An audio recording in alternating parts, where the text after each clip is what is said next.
Olá meu irmão, olá minha irmã, paz e bem, eu sou Lourenço Filho e esse é o meu, é o teu, é o nosso canal de Cima dos Telhados. E aí meu irmão, você está vivendo para Deus ou para o mundo? Você está vivendo uma vida cristã ou uma vida mundana? Agora vamos aqui ouvir uma reflexão de Padre Christian Shankar. Há mais ou menos uns 5 meses atrás ele fez essa reflexão. Eu espero que você goste muito, tá bom? Compartilha, deixa teu comentário, deixa o teu like. Você que não é inscrito, se inscreva, ativa o sininho de notificação e vamos anunciar o amor e a graça do Pai todos os dias. Cristo Jesus. Venha, conheça o meu canal de Cima dos Telhados. Créditos. O canal do Padre Christian Shankar Oficial. Luz e Vida. Créditos, Padre Christian Shankar, seu canal oficial no YouTube, Luz e Vida. Sem mais delongas, bora lá pro vídeo. Voltamos já já, meus irmãos, paz e bem. Meus caros irmãos e irmãs aqui no nosso santuário, você que nos acompanha de casa, você que vai escutar esta pregação. Nós estamos no tempo da Quaresma e a preparação para a celebração da paixão, morte e ressurreição de Jesus. São 5 domingos da Quaresma. O sexto é chamado Domingo de Ramos e da Paixão. O próximo já é o Domingo Pascal. Nestes 5 domingos da Quaresma, a igreja sempre vai nos trazer temas que nos ajudem à conversão. Há uma amizade profunda com nosso Senhor, há um mergulho na Sagrada Escritura. Na semana passada, tivemos a alegria e o deleite de estudarmos e refletirmos a respeito das tentações de Jesus no deserto e também nas nossas tentações. Hoje, segundo domingo, a igreja nos traz Lucas capítulo 9, que é a transfiguração de Jesus. Aqui é preciso entender algo. Antes da desfiguração, Jesus passou pela transfiguração. Onde se deu a sua desfiguração? No alto da cruz. O profeta Isaías vai dizer que Jesus no alto da cruz parecia um verme, não era nada agradável de olhar, e os homens desviavam o olhar, as mães tampavam os olhos dos filhos. Lá estava o Cristo desfigurado. Mas antes da desfiguração, ele sobe ao Monte Tabor, leva consigo 3 amigos, aqueles mais chegados, Pedro, Tiago e João, e ele se transfigura. Tanto a palavra desfiguração como transfiguração é uma mudança daquela figura que se vê. Na cruz, o ser humano, o homem que é visto ensanguentado, abandonado, o Cristo sofredor, o servo sofredor. No alto do Tabor, pelo contrário, Jesus se mostra glorioso, poderoso, Deus. Quando eles olhavam para Jesus no dia a dia, eles viam um homem como a gente. Ele andava, comia, dormia, se alegrava, pregava, tocava nas crianças. Era um homem. Só que agora no alto do Tabor, aquilo que está escondido é revelado. Ele se transfigura, ele mostra que ele verdadeiramente é Deus, o Emanuel. Aqui o evangelista não tem como escrever o que ele viu. É tão grandioso, tão poderoso, tão além do que o ser humano viu, que ele só consegue escrever que o seu rosto mudou de aparência, ele ficou brilhando, suas roupas muito claras, e eles não conseguiam olhar.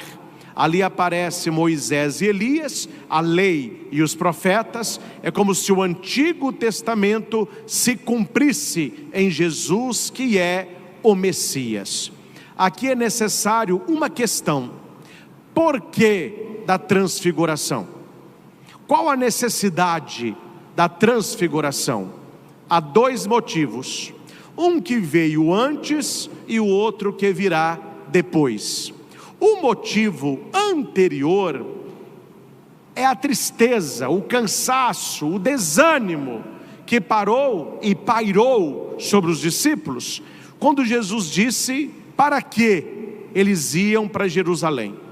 Muitos achavam que Jesus era um líder político, só naquela época, né?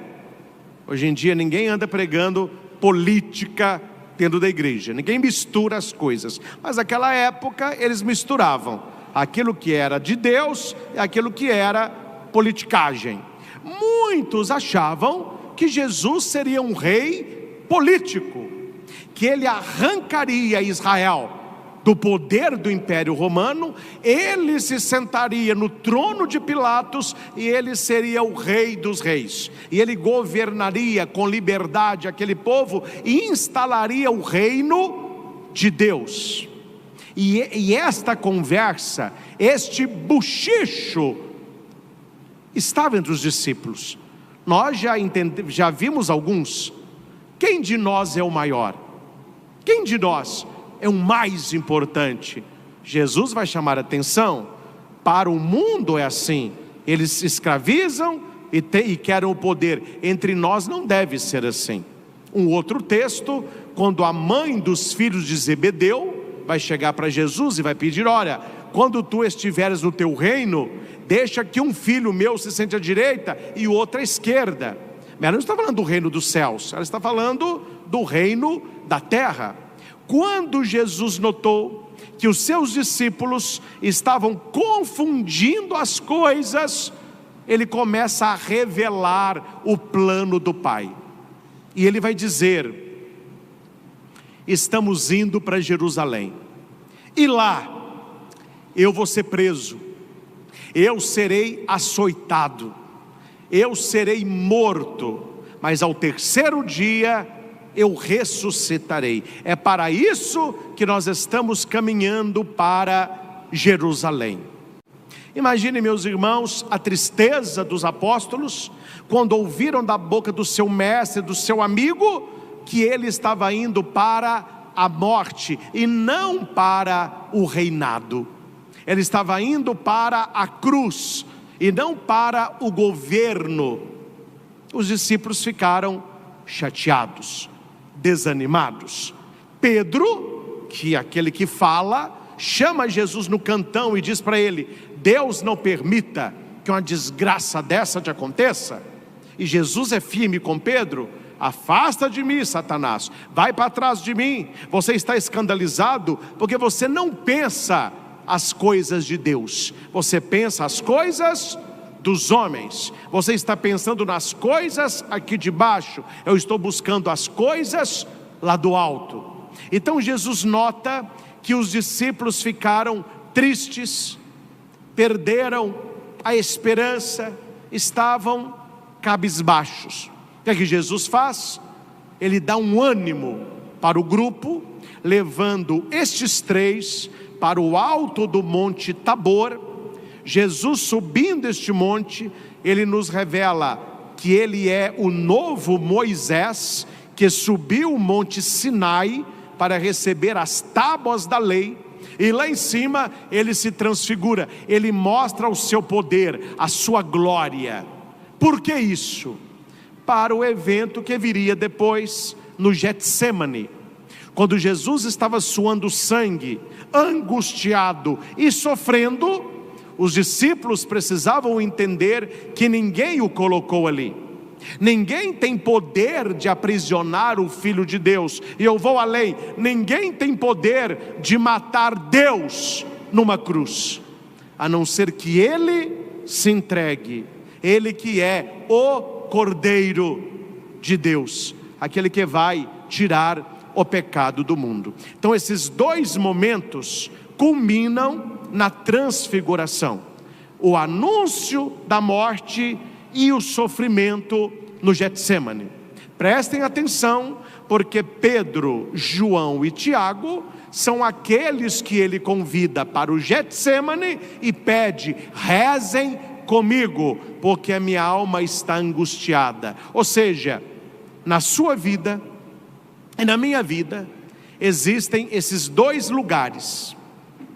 Existe o Monte Tabor e existe o Getsêmani. O que é estar no Monte Tabor? É um lugar que a gente queria ficar para sempre. Pedro queria ficar ali. Vamos fazer tendas, uma para ti, uma para Moisés, uma para Elias. Não vamos descer não. Todos nós já tivemos momentos que você pensou assim: nossa, isso aqui podia durar para sempre. Esse momento podia não acabar. Quero partilhar um momento meu com vocês. Há pouco tempo, estava num sítio em Itaúna, onde estavam os meus sobrinhos brincando, Samuel, meu irmão, lá feliz, no churrasquinho. A minha mãe, graças a Deus, recuperou a saúde, estava lá comendo uma farofa. Eu feliz com a família, falei: meu Deus, isso aqui podia durar mais, né? Vai durar só uma tarde de domingo. E rapidinho a tarde acabou, e aquela reunião também, cada um foi para a sua casa. Isso é Tabor, é os momentos de alegria, o momento que nasce uma criança, o momento do seu aniversário, uma viagem que você tinha sonho de fazer, um lugar que você está com a sua família, aqueles momentos maravilhosos. Isso é Tabor, e é sempre graça de Deus, é sempre presença de Deus. Mas quem dera, né, meus irmãos, que a gente pudesse viver só no alto do Tabor. É necessário descer, porque há momentos da nossa vida que é Getsêmani. Getsêmani é um momento de sofrimento. É quando a gente perde um trabalho, quando a gente fica doente, quando alguém que a gente ama vai-se embora, um parente querido falece, você perde uma grande oportunidade. Esses momentos de dor são, na nossa vida, o Getsêmani. O que é que nos dá força para acreditar que o Getsêmani vai passar? Voltando dentro de você para o Tabor. Este é o segredo. Este é o segredo para você não desistir na hora que as coisas não estiverem bem e fáceis para você. Hora que a coisa apertar para você, busque na sua memória tantas coisas difíceis que você achou que não venceria e venceu. Tantas coisas dolorosas que você disse: eu não vou aguentar, e aguentou. Muitas situações que sugam a nossa energia, e você pode até pensar: eu não vou suportar, e suportou. O Tabor, ele ilumina o Getsêmani. É por isso que os três amigos de Jesus, Pedro, Tiago e João, eu e você, que estamos com ele no Tabor, quando vier o Getsêmani, precisamos olhar para Jesus que sofre, e Jesus olha para nós que sofremos, e nós podemos dizer: isso vai passar. O nosso sofrimento está também no plano de Deus, para o nosso crescimento espiritual, para o nosso amadurecimento interior, e para que sejamos quem nascemos para ser. Então a transfiguração de Jesus, essa manifestação da sua glória, é para levar os discípulos a uma oração ainda maior. E não foi só Jesus que transfigurou. Você e eu somos chamados a nos transfigurarmos. Note que o texto diz: enquanto Jesus rezava, o seu rosto mudou de aparência. Quando a gente reza, o nosso rosto muda de aparência. A pessoa que reza, mas reza no coração de Deus, esta nuvem que desce é a presença de Deus. Quando você reza dentro do coração de Deus, e o seu rosto está triste, depois da oração, Deus te dá alegria interior. Você que reza, quando você está ansioso, no final da oração, Deus te concede paz interior. Quando você se sente perdido e você reza, Deus te dá direcionamento. Quando você está vivendo uma derrota e você reza com fé, Deus lhe dá vitórias futuras. O nosso rosto, o que muda o nosso rosto é a oração. Quando a gente reza, o nosso rosto se transfigura. Quando a gente reza, nós nos parecemos com Jesus Cristo. Quando a gente reza, nós estamos buscando uma vida de santidade, e a santidade nos transfigura. Se é verdade que a santidade nos transfigura, por falar de santidade nos transfigura, você nessa quaresma está rezando mais? Você nessa quaresma está fazendo jejum? Você nessa quaresma está fazendo abstinência? Você nessa quaresma está tendo atitude de mortificação? Esses 40 dias é para isso. E no domingo, padre? Não, domingo liberado. Domingo, seja que tempo for da igreja, é a Páscoa semanal, é festa. Tanto que a nossa abstinência, as nossas mortificações são durante a quaresma, que são 40 dias, tirando os domingos. Se você conta com os domingos, dão 45. Então a igreja já tira o domingo, porque no domingo é dia de festa, é a festa da ressurreição do Senhor, mesmo na quaresma. Mas padre, e se eu quiser continuar a minha abstinência também no domingo? Não há problema nenhum. Como não há problema algum se você no domingo faz o que você não está fazendo na quaresma. Eu não estou comendo doce na quaresma. No domingo, pode comer uma sobremesa. Eu não estou comendo carne na quaresma. No domingo, pode comer um bife. Mas por que, padre, que isso acontece? Porque o domingo, ele não é dia de sacrifício, ele é dia de alegria. É a nossa Páscoa semanal.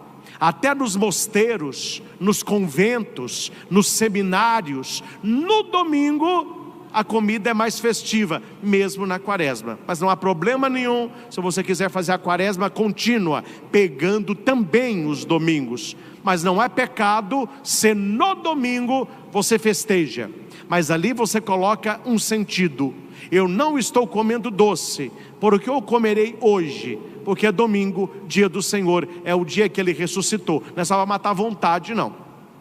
Tem um significado no dia que Jesus ressuscitou. Então o tempo da quaresma é isso.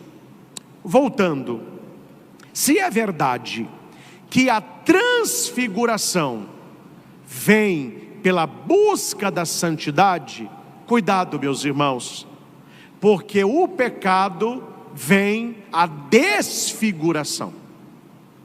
Nós estamos no tempo da quaresma.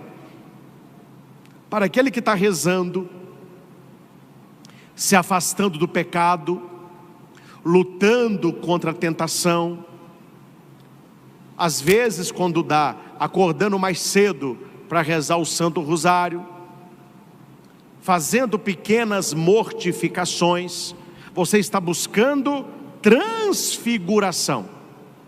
A pessoa que está no pecado, ela não vai encontrar transfiguração, ela vai encontrar desfiguração. Ela vai perder a feição da graça de filho. E São Paulo diz na segunda leitura que as pessoas que vivem uma vida morna, um cristão, um católico morno, um católico não praticante, um cristão light, um católico diet, ele vai chamar de inimigo da cruz de Cristo. A segunda leitura, você pode abrir a Bíblia na sua casa, está em Filipenses 3, 17 ao 4, 1. Está no folheto de vocês. Paulo, ele olha para ele mesmo e ele vê que ele está buscando transfiguração. Ele está buscando santidade, ele está buscando Deus. E Paulo vai dizer para a comunidade de Filipos, por isso Filipenses, quem morava lá, e ele vai dizer assim: sede meus imitadores. Por que ele está puxando para ele? Porque os filipenses não conheceram os apóstolos, eles não conviveram com Cristo. Então quem é que pode ser exemplo ali? Paulo se coloca: não, eu tenho vivido o Evangelho, eu tenho tido uma vida de santidade, então sejam meus imitadores, e observai os que vivem de acordo com o exemplo que nós damos. Meus irmãos, aqui eu não vou dar exemplo que os senhores são inteligentes. O cristão, o católico de verdade, ele tem um modo de viver que é diferente daqueles que vivem os prazeres do mundo. Se você está buscando transfiguração e santidade de vida, você vive de um jeito. Se você está buscando desfiguração e os prazeres do mundo, você vai viver de outro. O que Paulo está dizendo aqui para nós? Que o problema é quando a pessoa vive os valores e os prazeres do mundo, mas ela quer viver ao mesmo tempo a sua fé. Então esta pessoa se torna uma inimiga da cruz de Cristo, que ela não consegue assumir a santidade e a graça que vem do crucificado. Ela joga em dois mundos. É como um jogador que está totalmente perdido no campo, ele não sabe qual é o time dele. Triste isso. Imagine você que gosta de futebol, um jogador do seu time totalmente perdido no campo, sem saber qual é o time dele. Ele joga a bola tanto para um time como para o outro, e para ele viu lá o lugar de fazer gol, ele chuta a bola e é gol. Ele não tanto faz como tanto fez. O importante é chutar a bola e o importante é fazer gol. Esta pessoa perdida entre aqueles que são de Cristo e aqueles que são do mundo é que Paulo chama de inimigos da cruz de Cristo. São pessoas que não se decidiram por Cristo, não por aquilo que falam, mas por aquilo que vivem. E Paulo vai dizer: já vos disse muitas vezes, e agora repito, chorando. Paulo está triste, Paulo chora. Há muitos por aí que se comportam como inimigos da cruz de Cristo. Você não mostra que é discípulo de Cristo apenas por aquilo que você fala, mas sobretudo por aquilo que você faz. Aquele que professa com os lábios e crê no coração será salvo. O que é professar com os lábios? Falar de Jesus, pregar a mensagem. O que é viver com o coração? Ter um comportamento de cristão. Aqui está escrito que há muitos por aí que se comportam, ou seja, eles até dizem Jesus Cristo é o Senhor, eles vão até a missa. O Senhor fez em mim maravilha. Salmo de hoje: o Senhor é minha luz e salva. Cantam isso. Só que quando Deus está olhando o comportamento, não combina com o que eles falaram no domingo. No domingo eles exaltam a Deus, e de segunda a sábado eles vivem igual o diabo gosta. Uma linguagem para vocês entenderem. Aí Paulo vai dizer: eles se comportam como inimigos da cruz de Cristo. E qual é o fim de quem vive assim? Como que essa pessoa vai terminar? Paulo vai dizer: o fim deles é a perdição, é a desfiguração, e não a transfiguração. Não é o melhor que eles escolheram, eles vão se tornando cada dia pior, e quanto pior, melhor. O Deus deles é o estômago, ou seja, são pessoas que vivem para os prazeres terrenos. O Deus deles é a comida, é a bebida, são as coisas perecíveis. A glória deles está no que é vergonhoso. A glória do cristão está no que é virtuoso. A glória do inimigo da cruz de Cristo está no que é vergonhoso. Eu não vou aqui dizer exemplos, porque eu não estou um pouco apertado, eu não tenho dinheiro para advogado. Mas olhem a sociedade hoje. Olhem os desfiles hoje, as passeatas de hoje, os entrevistados de hoje, os badalados de hoje. Olha os valores que essa galera passa. Gente, era para ter vergonha. Certas coisas que a gente vê o pessoal fazendo na rua, deviam ter vergonha de fazer entre quatro paredes, e eles hoje perderam a vergonha. O ser humano está sem vergonha, e a Bíblia vai dizer, a glória deste pessoal, é assim que funciona, a glória deles está no que é vergonhoso, e fazem é para chocar, aí colocam o Cristo no meio, aí colocam a cruz no meio, aí colocam símbolos sagrados no meio, é para escrachar mesmo, a intenção é essa. E Paulo já está dizendo há 2000 anos atrás, não, é assim o jogo, tem que aprender a julgar, meu filho, é assim o jogo. Como que o cristão joga? Buscando a virtude. Como que esse pessoal joga? Buscando o que é vergonhoso, porque para eles a glória está no que é vergonhoso, para nós é o que é virtuoso. É muito diferente a vida de uma pessoa que está com Cristo e daquela que se torna inimigo da sua cruz.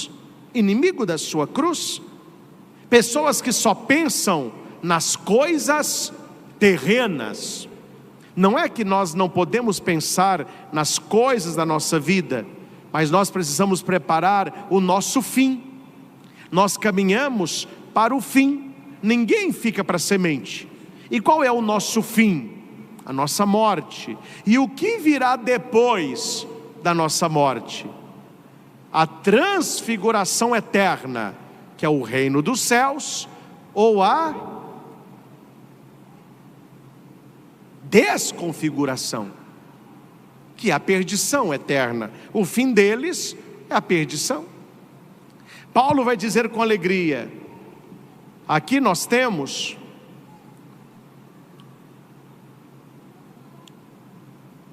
depois eu vou localizar onde que tem o nós aqui.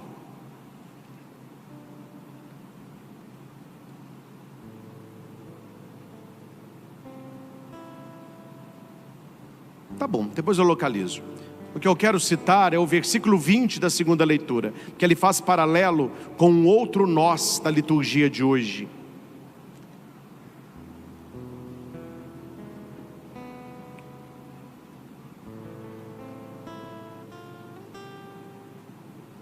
Tá bom, mas aqui diz, nós somos cidadãos do céu. Nós somos cidadão dos céus. Como que nós devemos viver? Como cidadãos dos céus. Tem uma parábola medieval que se chama o rei decrépito.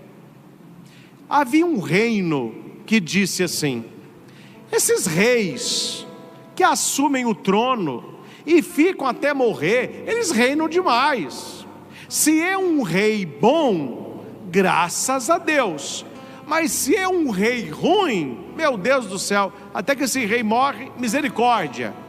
Então eles fizeram um decreto, dizendo que aquele rei, ele ficaria no reinado até os seus 60 anos, completou 60, tira e coloca outro, porque os reis assumiam, geralmente, já homens feitos.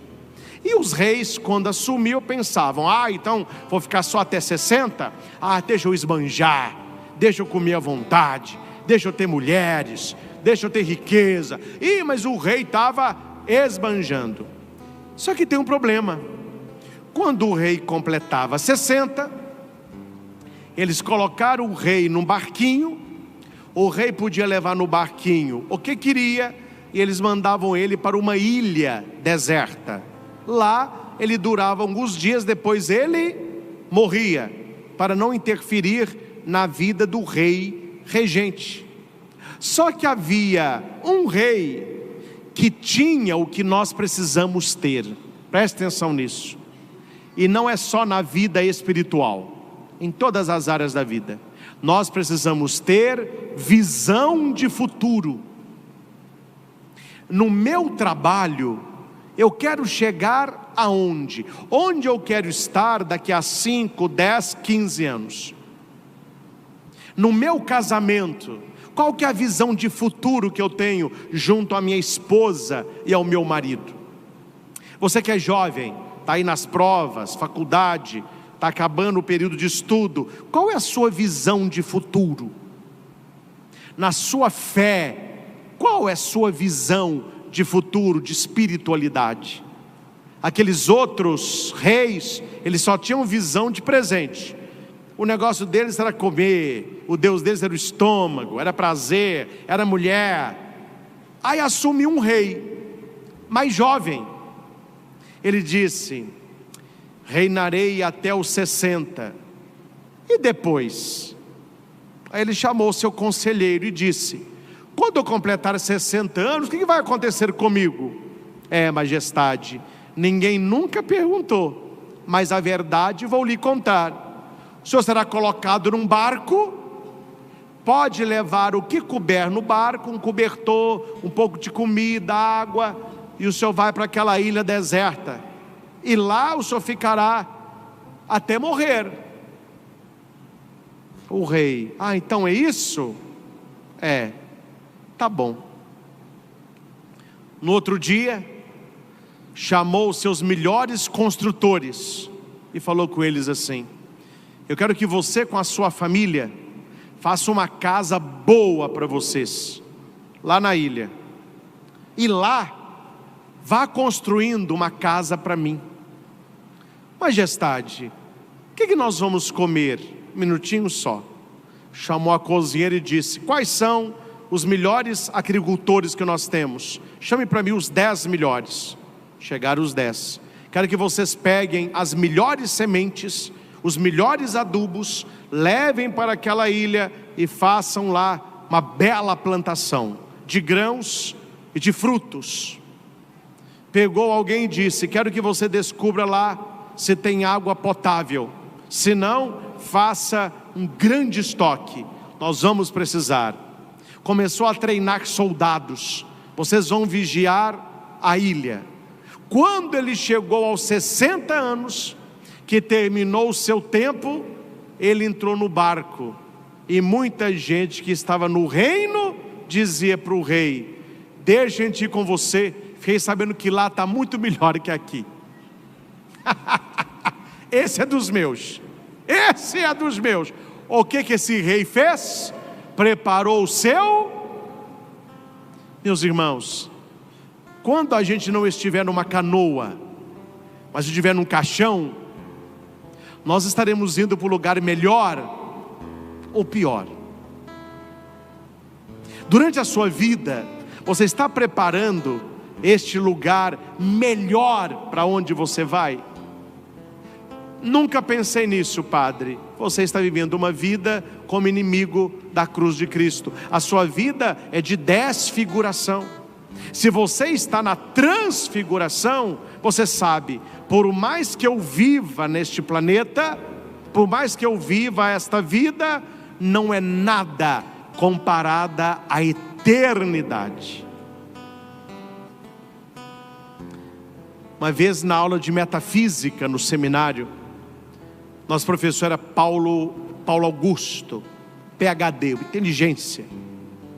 E nós falamos: Paulo Augusto, eu sei que a eternidade é para sempre,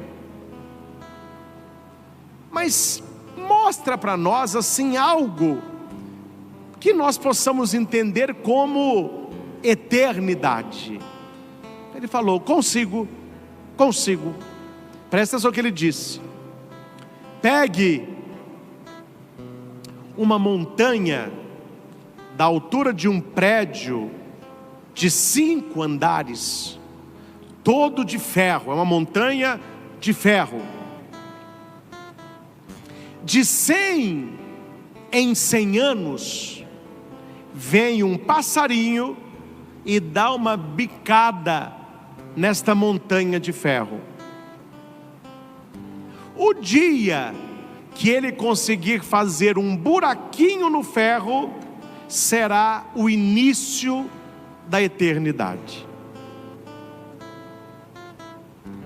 Não há como a gente vislumbrar isso, mas é para dizer que a eternidade é tão grande, é tão excelsa, é tão verdadeira, que este tempo que nós passamos aqui é um grão de areia na praia do céu. Por mais que a gente vive, vamos pegar aqui 100 anos, estou julgando muito, viu? A maioria de nós, meu filho, vai chegar lá não, mas vamos colocar 100. O que são 100 anos perante a eternidade? E Santo Afonso Maria de Ligório pergunta: louco, você que perdeu a eternidade por ter apenas prazer em poucas décadas da sua vida. Porque as décadas iniciais, criança, pré-adolescente, já não tem os prazeres do mundo. Quando você tem os prazeres do mundo, tem algumas décadas, porque você chegará à terceira idade, tudo isso passará. Nessas poucas décadas que você é jovem, tem saúde, é bonito, é bonita, você vai abrir mão de uma eternidade? Cuidado, meus irmãos, não troque a transfiguração pela desfiguração. Somos cidadãos do céu.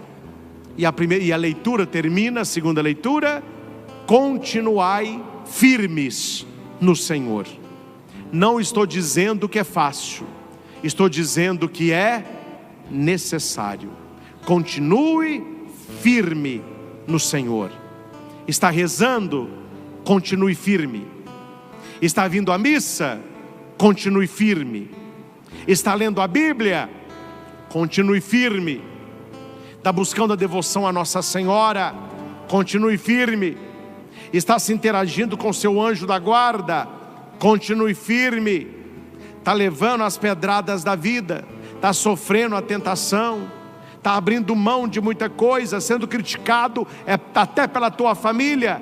Continue firme, porque coisas que os olhos não viram, que o ouvido não ouviu, que o coração não sentiu, Deus tem preparado para aqueles que o amam.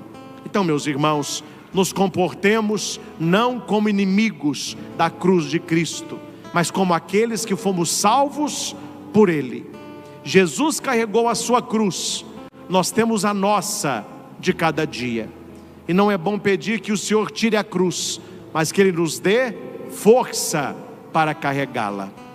Que a leitura deste final de semana, juntamente com a transfiguração, nos ajude a buscarmos uma vida de santidade e nos afastarmos de tudo aquilo que tira de nós a imagem de semelhança e filhos de Deus. Somos imagem e semelhança de Deus.